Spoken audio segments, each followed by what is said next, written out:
السلام علیکم ورحمۃ اللہ وبرکاتہ۔ عنوان حضرت حنظلہ رضی اللہ تعالیٰ عنہ کو نفاق کا ڈر۔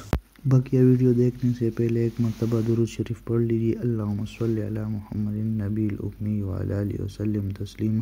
اور اس کا ثواب حضرت حنظلہ رضی اللہ تعالیٰ عنہ اور حضرت ابوبکر صدیق رضی اللہ تعالیٰ عنہ کی خدمت اقدس میں ہدیہ کر لیجیے۔ اللہ پاک ہمیں ان کے برکات و فیوز سے نواز دے۔ آئیے اپنی ویڈیو کا باقاعدہ آغاز کرتے ہیں۔ بسم اللہ الرحمن الرحیم۔ حضرت حنظلہ رضی اللہ تعالیٰ عنہ کہتے ہیں کہ ایک مرتبہ ہم لوگ حضور اقدس صلی اللہ علیہ وسلم کی مبارک مجلس میں شریک تھے۔ حضور اقدس صلی اللہ علیہ وسلم نے وعظ فرمایا جس سے ہمارے قلوب نرم ہو گئے اور آنکھوں سے آنسو بہنے لگے اور اپنی حقیقت ہمیں ظاہر ہو گئی۔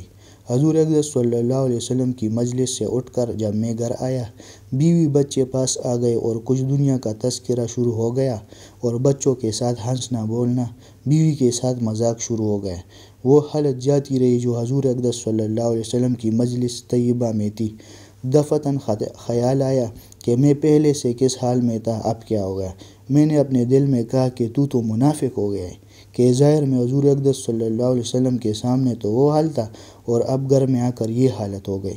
میں اس پر افسوس اور رنج کرتا ہوا یہ کہتا ہوا گھر سے نکلا کہ حنظلہ تو منافق ہو گیا۔ سامنے سے حضرت ابوبکر صدیق رضی اللہ تعالیٰ عنہ تشریف لا رہے تھے۔ میں نے ان سے عرض کیا کہ حنظلہ تو منافق ہو گیا۔ وہ اسے سن کر فرمانے لگے کہ سبحان اللہ، یہ کیا کہہ رہے ہو؟ ہرگز نہیں۔ میں نے یہ صورت بیان کی کہ ہم لوگ جب حضرت محمد صلی اللہ علیہ وسلم کی خدمت میں ہوتے ہیں تو حضور دوزخ اور جنت کا ذکر فرماتے ہیں تو ہم لوگ ایسے ہو جاتے ہیں کہ گویا وہ دونوں ہمارے سامنے ہیں، اور جب حضور اقدس صلی اللہ علیہ وسلم کے پاس سے آ جاتے ہیں تو بیوی بچوں اور جائیداد وغیرہ کے دندوں میں پنس کر اس کو بھول جاتے ہیں۔ حضرت ابوبکر صدیق رضی اللہ تعالیٰ عنہ نے فرمایا یہ بات تو ہم کو بھی پیش آتی ہے، اس لیے دونوں حضور اقدس صلی اللہ علیہ وسلم کی خدمت میں حاضر ہوئے اور جا کر حضرت حنظلہ رضی اللہ تعالیٰ عنہ نے عرض کیا کہ یا رسول اللہ صلی اللہ علیہ وسلم، میں تو منافق ہو گیا۔ حضور علیہ الصلوۃ والسلام نے فرمایا کیا بات ہوئی؟ حنظلہ رضی اللہ تعالیٰ عنہ نے عرض کیا کہ جب ہم لوگ آپ کی خدمت طیبہ میں حاضر ہوتے ہیں اور آپ جنت و دوزخ کا ذکر فرماتے ہیں تب تو ہم ایسے ہو جاتے ہیں کہ گویا وہ ہمارے سامنے ہیں، لیکن جب خدمت اقدس سے چلے جاتے ہیں تو جا کر بیوی بچوں اور گھر بار کے دندوں میں لگ کر بھول جاتے ہیں۔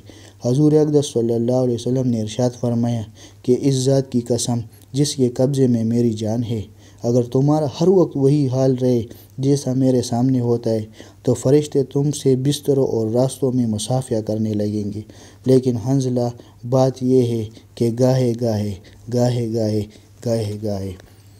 فائدے میں لکھتے یعنی آدمی کے ساتھ انسانی ضرورتیں بھی لگی ہوئی ہے جن کو پورا کرنا بھی ضروری ہے۔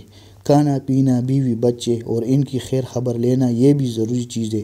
اس لیے اس قسم کے حالات کبھی کبھی حاصل ہوتے ہیں، نہ ہر وقت یہ حاصل ہوتے ہیں اور نہ اس کی امید رکھنی چاہیے۔